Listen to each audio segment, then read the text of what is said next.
Nasunog ang tinitirhang accommodation ng 7 OFW sa Jeddah noong isang linggo. Kasi simula pa lamang nilang magtrabaho at ang kaunting ipon at pundar naglahong bigla. Kaya humihingi sila ng tulong para makabangong muli.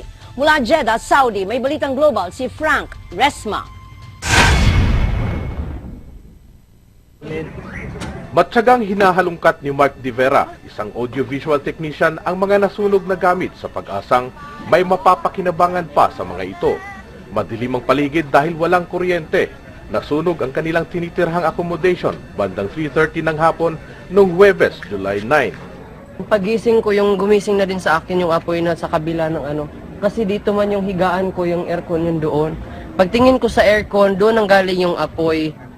Nag-uumpisa pa lang silang buuin ang mga pangarap na makaahon sa kanilang kabuhayan. Ang 7 OFW na nagtatrabaho bilang mga subcontractor sa iba-ibang kumpanya sa Jeddah. Ngayon, 9 months lang kami kahapon. Lahat-lahat. Anong mga nasunog? Lahat yung mga papel, yung mga files namin, lahat-lahat. Ano pa ang Mga baggage dapat na i-send sa Pilipinas. Yung mga computer, laptop, like, ganon. Nawala yung mga inipon. Ano na lang yung mga naiwan sa inyo? Yung naiwan sa amin, yung dala namin ko papunta sa trabaho, yun na lang talaga yung naiwan sa amin. Pati lahat damit, yung kitang-kita naman na lahat-lahat talaga wala. Nakikitulong sila sa mga kaibigan ngayon at hirap sa pagkain. Dahil dito, nananawagan sila ng tulong sa mga kababayan.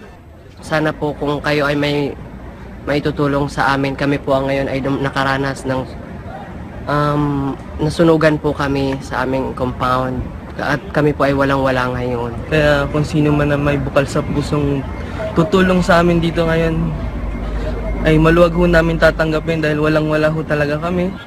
Agad namang rumisponde ang ibang OFWs nang nalaman ang nangyari sa mga kababayan. Nanawagan na kami yung mga kaibigan namin doon na kung anong may tutulong nila, kami, pagsasama-samahin namin para nga madala sa kanila.